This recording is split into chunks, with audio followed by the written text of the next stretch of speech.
आजच्या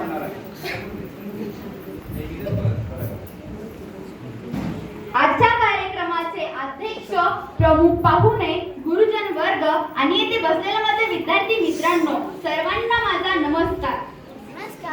मी आनंदी बाळासाहेब गायकवाड, जिल्हा परिषद प्राथमिक शाळा वायगाव या शाळेतील इयत्ता 8वी या वर्गात शिकणारी मी विद्यार्थिनी आहे. आपण संस्थेने व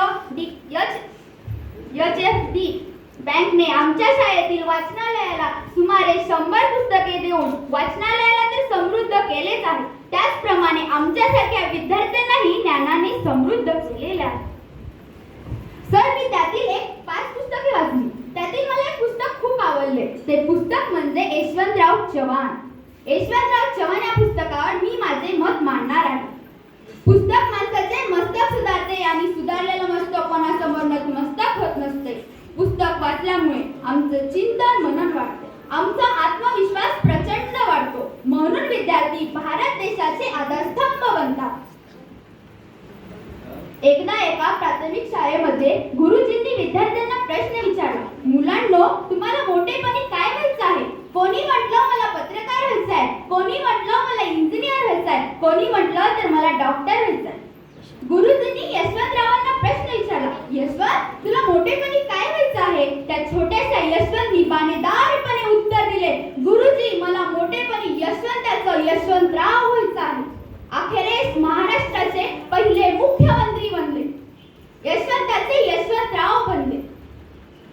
12 मार्च 1913 रोजी सातारा जिल्ह्यातील देवगाव या गावी वडील बळवंतराव, आई विठाबाई यांच्या पोटी यशवंतराव यांचा जन्म झाला. गरिबी, संकटे, अडचणी यांचा सामना करत करत आई वडिलांच्या नीतिमत्तेच्या संस्कारात यशवंतराव चव्हाण लहानाचे मोठे झाले. देशप्रेमाच्या संस्कारात वाढलेल्या यशवंतरावांनी भारताच्या स्वातंत्र्य लढ्यात सक्रिय सहभाग घेतला. इंग्रजांच्या काट्याचा मार यशवंतरावांसोबत त्यांच्या पत्नी वेणुताई यांनाही खावा लागला. वेणुताई यांच्या पोटावर काठीचा मार जब्बर बसला. शेवटी यशवंतराव चव्हाण यांना तुरुंगवासही भोगावा लागला. सरफरोशी की तमन्ना आज हमारे दिल में है, सरफरोशी की तमन्ना आज हमारे दिल में है, देखना है जोर कितना बाजू एक कातिल में है, देखना है जोर कितना बाजू एक कातिल में है, असं म्हणत म्हणत त्यांनी इंग्रजांना ललकारलं. अखेरीस 15 ऑगस्ट 1947 रोजी आपला भारत देश इंग्रजांच्या सापळदंडातून मुक्त झाला. पण आपला महाराष्ट्र मात्र संयुक्त महाराष्ट्र म्हणूनच राहिला. स्वतंत्र महाराष्ट्र होण्यासाठी त्यांनी दिल्ली सरकार विरुद्ध प्रबळ व यशस्वी लढा दिला आणि आपला महाराष्ट्र 1 मे 1960 रोजी स्वतंत्र झाला.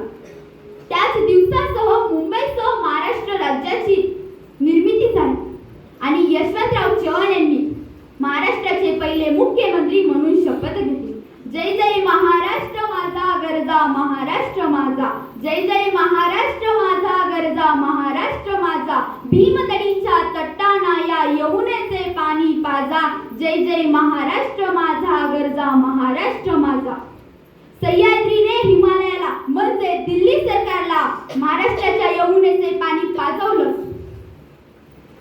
आणि यशवंतराव चव्हाण यांनी महाराष्ट्रातील शेती, शिक्षण, उद्योग व ग्रामीण विकास या क्षेत्रात मोठी चालना दिली. महाराष्ट्रातील साखर कारखाने, दूध संघ व कृषी विकास या क्षेत्रात त्यांचे मोलाचे योगदान आहे. अशी महाराष्ट्राची भरभराट चालू असताना अचानकपणे हिंदी चीनी भाई भाई म्हणत 1962 साली चीनने भारतावर हल्ला केला. त्यात भारताचा पराभव झाला. हजारो वर्ग किलोमीटरचा भूभाग चीनने ताब्यात घेतला.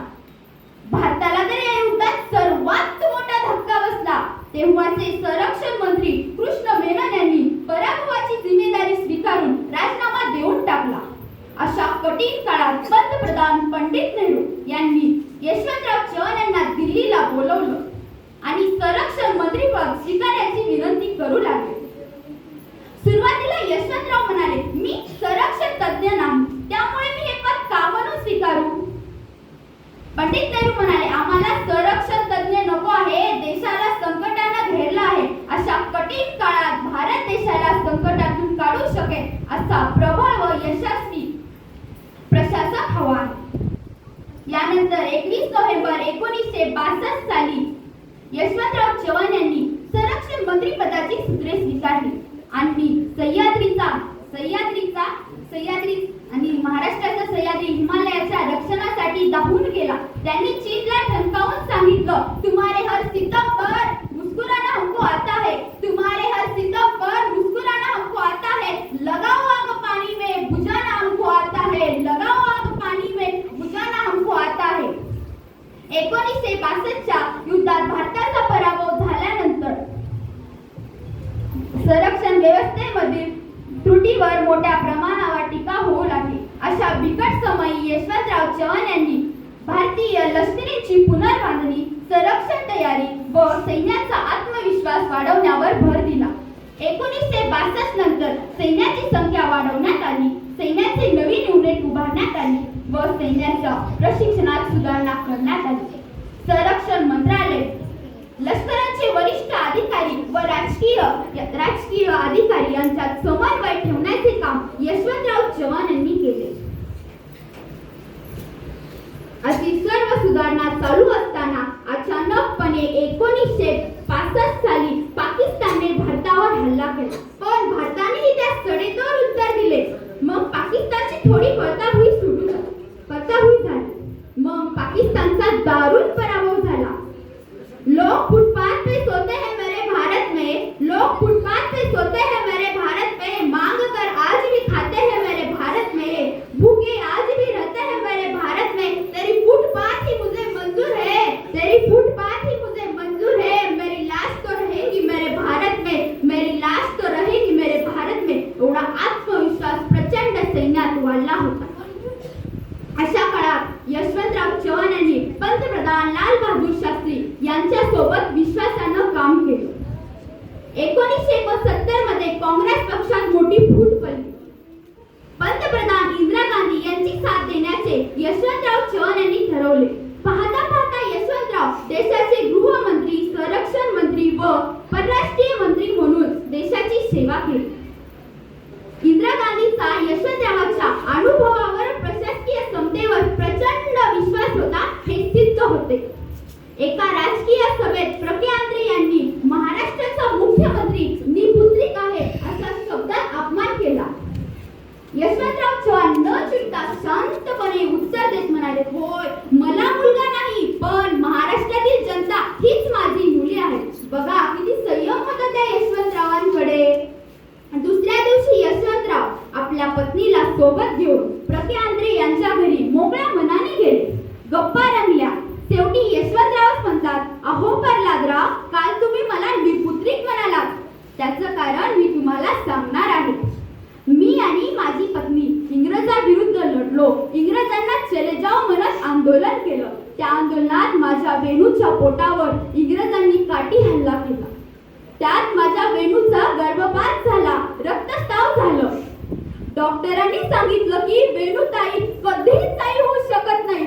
हे सांगत असताना यशवंतराव चव्हाण यांना रडू आवरलंच नाही. प्रज्ञांद्रे यांनी यशवंतराव व वेणूताई यांचे पाय धरले. शेवटी यशवंतराव यांनी त्यांना माफ केलं. असे होते हळव्या मनाचे संवेदनशील यशवंतराव चव्हाण. हळव्या मनाचे माणसं लेखक कवी होता तो. म्हणून मला म्हणावंसं वाटतं की ज्योति कब नाम हुई ये पता न चला, ज्योति कब नाम हुई ये पता न चला, खुशी कब गम हुई ये पता न चला. यशवंतराव जी, तुम्हारे यादों में इस तरह डूबे हम, तुम्हारे यादों में इस तरह डूबे हम, कि आँख कब नम हुई ये पता न चला, कि आँख कब नम हुई ये पता न चला. यशवंतरावांनी कृष्णाकाठ नावाचे आत्मचरित्र लिहिले. सागर तीरी, यमुना तीरी, सह्याद्री वारे व युगांतर अशा अनेक ग्रंथावर त्यांनी लेखन केले. अशा महान लेखकास माझा सलाम, अशा महान लेखकास माझा सलाम. महाराष्ट्र राज्याची निर्मिती केली यशवंतरावांनी. कोल्हापुरी बंधारे सुरू केली यशवंतरावांनी. विद्यार्थ्यांना एबीसी सवलत मंजूर केली यशवंतरावांनी. म्हणून त्यांना महाराष्ट्रातील शिल्पकार असे म्हणतात. अखेरीस 25 नोव्हेंबर 1984 रोजी यशवंतराव चव्हाण यांचे दुःखद निधन झाले. प्रच्छदाची जिथे ज्योती प्रच्छदाची ज्योती तिथे जळते, तिथे कर माझे दुर्ती. मी आभार संस्थे व HDFC बँक यांचे पुनः एकदा आभार मानते आणि मी माझी जागा स्वीकारते. जय हिंद, जय महाराष्ट्र.